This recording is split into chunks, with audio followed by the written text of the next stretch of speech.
What happens when you give a media personality and a sex therapist a podcast? You get Spill the Tea, a bold, unfiltered space where no topic is off limits, from sex and relationships to the messy, hilarious, and heartbreaking realities of life. Will Nash and Maria Orrego serve up real talk with expert insight, hot takes, and a whole lot of tea. It's all about Valentine's Day. That's what we're talking about on the Spill the Tea podcast with Will and Maria. And we are back for a bonus episode for all the Spill the Tea Valentine's Day stuff. You know, maybe you are just walking in from a bad date. You had to pay the bill, or, you know, the photo didn't match up to the actual date. All been there.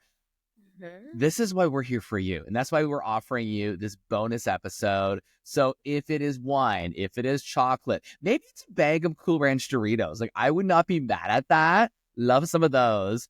Grab your snacks, grab your drinks, and let's just, you know, spend, whether you're hearing this on Valentine's Day or not, let's just spend some time together now with this special edition, St. Valentine's Day? Anyways, Valentine's edition of Spill the Tea. And here's some scenarios that really make us think about, you know, our life choices. So this one came to us. We actually had some responses on our socials. And so this one says, I was super excited for my date. We had reservations at a fancy steakhouse, but when I got there, he was already seated with his mom. Woo! Now, yeah, she ordered for him, critiqued my outfit, and even reminded him to take his vitamins. Oh, Mom, I spent the entire meal being third wheeled by a woman who literally gave birth to my date. Oh my gosh, it sounds like, you know, monster-in-law over here. Oh my gosh. And I'm sure that all of us that have had perhaps not great experience with monster-in-laws, we just cringed and fully are triggered right now by that scenario. Not really a question, and we get that. Like, sometimes we get questions. Sometimes it's like, you know, here's the worst date ever. Mm-hmm. I don't even know how I would. I mean, you kind of got to put on a face during the date itself with Mom there. Do you? Or do you just walk away? You know what? I'm going to go to the bathroom. I'll be back in 5 minutes. And then you just don't come back again. Yeah, you don't have to do anything. Let's be honest. And I mean, what a nightmare, right? You show up, then Mom is there giving you the third degree. Oh my gosh. Yeah. I don't know. I feel like there's like a lot of questions I would ask of like, how long have you guys been dating? How well do you know Mom? What's the relationship like? Because I do wonder if I would stay.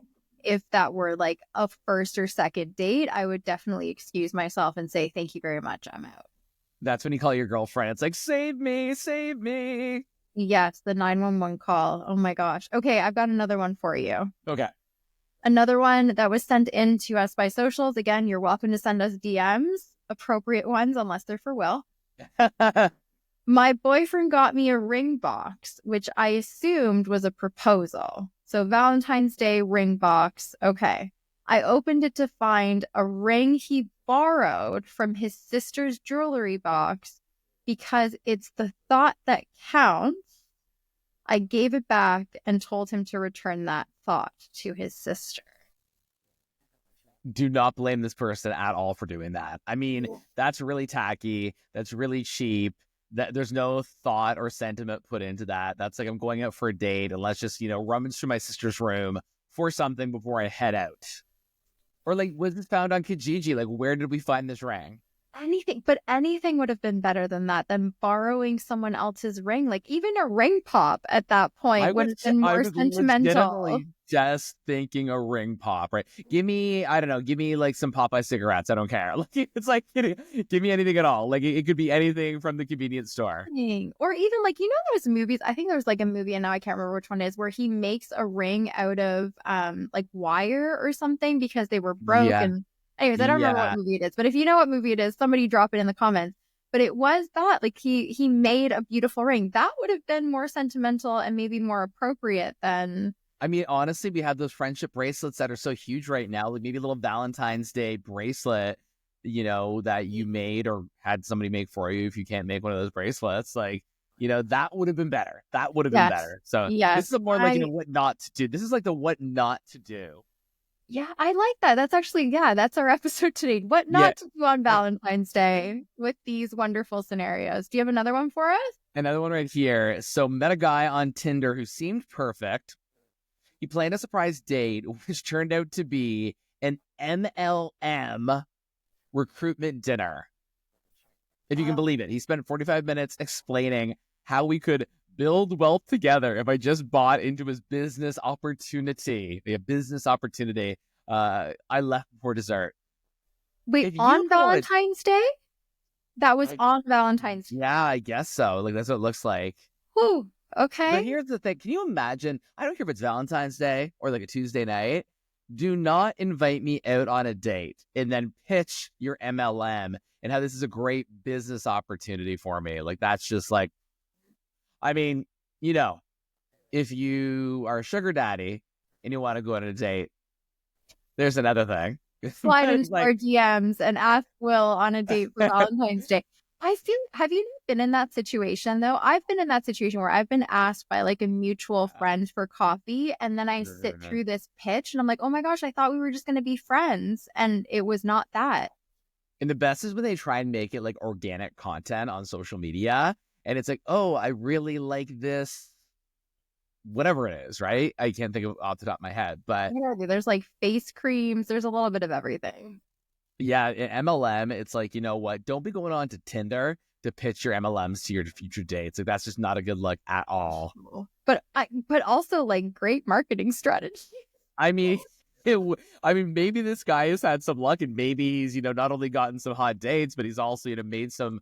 Maybe he's at the top of the MLM, and so maybe he's making all that money, right? Maybe this is how you grow your MLM. You get on Hinge and you just I just can't with those MLMs. I just really, really can't. Like, it's just so, it's just such an eye roll moment. That is. Now, we also had some questions too, right?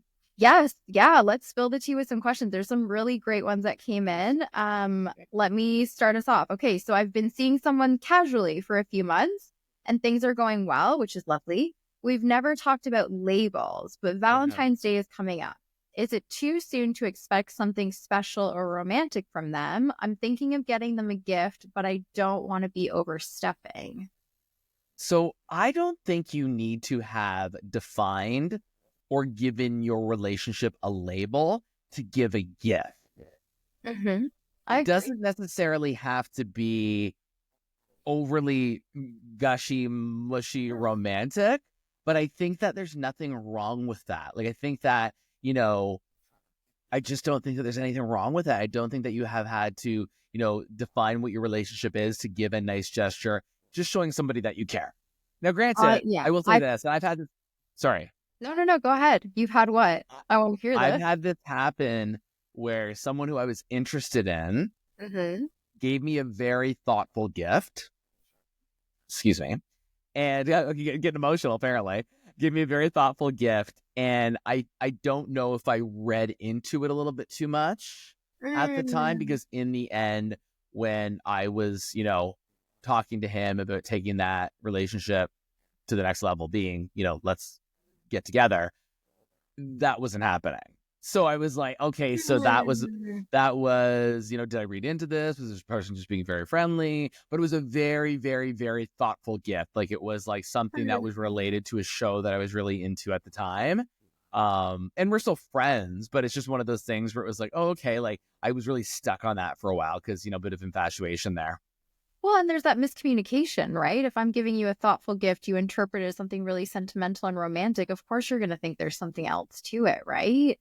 I totally did. There wasn't apparently, but I totally thought there was something else to it. Now, that being said, I still think that you can still give a gift to someone if you're not in a defined relationship. Oh, 100%. I do understand the fear, though. I think this is just like gift giving in general. Like, we've all been through it where you feel, I'm going to give you this beautiful gift that might be like a little bit over budget, very romantic or very sentimental. And then you get something like a ring pop back, right? Yeah. There's been those situations. So I totally understand the fear, especially around Valentine's Day. Like, if I give you something that shows I'm like fully invested and I'm really into you, and you give me something like that choo-choo card from Shoppers Drug Mart. The Simpsons, I choose you, right? Right? Well, so I get it. And the funny thing is that I feel like it's even, this goes above and beyond, we're talking about this on Valentine's, but the funny thing is that, even when you think about if you exchange gifts, like birthday gifts or Christmas gifts with a few close friends, you're always trying to be like, okay, like this is a friend who gets me a gift, so I better show up with a gift, right? Yeah. I mean, Yeah. I feel like, I know it sounds funny to say it out loud, but I think a lot of people think that way. Oh my gosh, of course they do. So again, like if you show up to a Valentine's Day dinner or date and you have a gift and the other person doesn't, like that's very uncomfortable. Yeah, it's like, oh, I forgot it at home. I've used that before. Oh my gosh, we all have. Or now that Amazon delivers, you're like, oh, the Amazon package never made I it to know. my house. It's getting here tomorrow. I promise. I'll drop I it know. off. We've all done that. Yeah, And we're you're all. like, oh shit, I didn't know I had to get a gift for this person. Guess I didn't. Yeah, I would say though, going back to even like our Valentine's Day episode, if you think that you want to do something for your partner, just ask the question, what are we doing? Are we setting a budget? What's the expectation for this? Right. And obviously, like if you haven't been dating for very long, it might be a bit of an awkward conversation, but at least it kind of puts it on the table because they're probably thinking the same thing. So just open up the conversation so that everyone feels comfortable. How do you expect to understand what people are saying if you don't communicate? Exactly. And Yeah. that's the thing, right? So Yeah. another one here. Yeah, go for it. I'm planning a Valentine's surprise for my partner, and I want to add a little spice. Any suggestions for a fun adult gift? I'll let your imagination decide what that is. That will make things more memorable, but not too over the top. We're both open-minded, but not into anything too extreme. Now, my first thing with this is, I don't know if this is like, straight couple, gay couple, queer, lesbian, like, not that it necessarily means anything, but I don't know where to start with this. Yeah. Yeah. Do you? No, I agree. It's like, I guess there could be a difference between like what type of couple we're looking at and how long they've been together and also what they've experienced sexually together. Like what level of spice are we talking about? I will say one exercise that I give to my couples a lot is to actually go to a sex shop together and just go shopping together. Like even if they don't walk out with anything, just to like go in, experience it, look around, see what they're interested in, see if it spikes any ideas or any fantasies. And that's always fun too, because it's an experience, right? It's not just like a random gift. Like you're not getting this person a random piece of lingerie or a sex toy that they don't really know if they want to use it. Going and doing an experience together at a sex shop, grabbing a Starbucks and walking through it, it can be a lot of fun. Grab a Starbucks and grab something else on your way out. Exactly. I love it. It's kind of like that. There's an episode actually in that show that came out just now, Not Like Us, or I don't even remember. One with Kristen Stewart. Yeah. Mm-hmm. Yeah. And they go and we walk into a sex shop. And obviously there's like different connotations for why they go in there. But I think it's hilarious. Like it's actually a great experience as a couple to even just like have those conversations and see like what kind of percolates for both of you. So that would be my suggestion. If you've never done it before with your partner, take them on a Starbucks date to a sex shop. I think that that's actually the answer. Because I think that in that way, you're not kind of guessing and we're not assuming what orientation or what identity these people are. Or what their interests are too. Or what their interests are. Just because you're of one identity or one orientation does not mean that we all, despite what people think, don't all, get turned on by the same things. Exactly. Or the same people, really. Yeah. Okay, should we do one more? I think we have time for one more. Yeah. Okay, let's do it. Okay. I'm planning on sending oh no, that's not the one that I wanted to read. There's so many. Oh, do you want me? Oh, I think I know which one it is. It's this one right here. I am single. You have it? Yes, you have it. I didn't have it. You have it. Right here in my hot little hands. I'm single and I have a huge crush on my best friend. We flirted a little and I'm tempted to make a move on Valentine's Day, but I'm worried it might ruin the friendship. What is your advice on taking things to the next level with a friend? And I mean, doing this and then doing it on Valentine's Day, like these are some big moves, right? Some big, big moves. I think it's a pressure cooker, to be honest. Like, while I love the idea of going like that step beyond and trying something spicy and different on Valentine's Day, I think if you value your friendship, I would definitely suggest maybe not doing it on Valentine's, not adding that pressure on you or on your best friend, and slowly easing into conversations with them and putting stuff on the table. But I would move slow, and I probably wouldn't choose to do it on Valentine's Day. I think that that's a bit of a recipe for some pain. I think that's amazing advice. I also want to add on top of that, if this person is truly your best friend and you confess your love or your feelings for them, you would like to think, I mean, you never know with some people, you have to be real about it, but you would like to think that no matter what, you're going to be able to work through this, and no matter what, they're going to have your back and they're going to support you. Because I mean, I think that we've all, maybe not, to say that this is a mistake, but I think that most of us, and I've done it, have made mistakes with really close people in our lives, or said things and then kind of acted on impulse, or your intentions were there, but maybe you couldn't control your actions. And I don't mean that in a way of like non-consent. I just mean in terms of something that was said or a gesture, right? So hopefully that they would still be your ride or die. Hopefully they would still have your back. But I think that you're right. I think that maybe do this if you're there and you want to, that feeling of you're going to burst if you don't tell the person that you're into them, but like maybe not on Valentine's Day. Yeah, I agree. And just because you want to have that conversation when there's a little bit less of those expectations and pressure, right? On such a day that everybody already feels incredibly pressured on. It's so true. It's so true. Is there like, as we this is like our, I guess, Valentine's Day edition part 2 of the Spill the Tea podcast. Is there a song, this is completely random, whether it's like a romantic song or like a sexy song or something that you feel is, okay, that's a song that you want to add to that Valentine's Day playlist. Like, do you have one? Oh my gosh, you're putting me on the spot. I have no idea. The thing that came to mind is anything Ricky Martin. I don't know why. That was like gut reaction, intrusive thought. There you go. Anything Ricky Martin. Let's put that on the playlist. It's got to be Shebangs, right? Yes, that one. That was a great one. Shebangs. He also sings a beautiful song with Christina Aguilera. I'm aging myself. But the song that he does, the duet that he does with Christina Aguilera is gorgeous. Nobody Wants to Be Lonely. Yes. I know. That one. Let's do that one.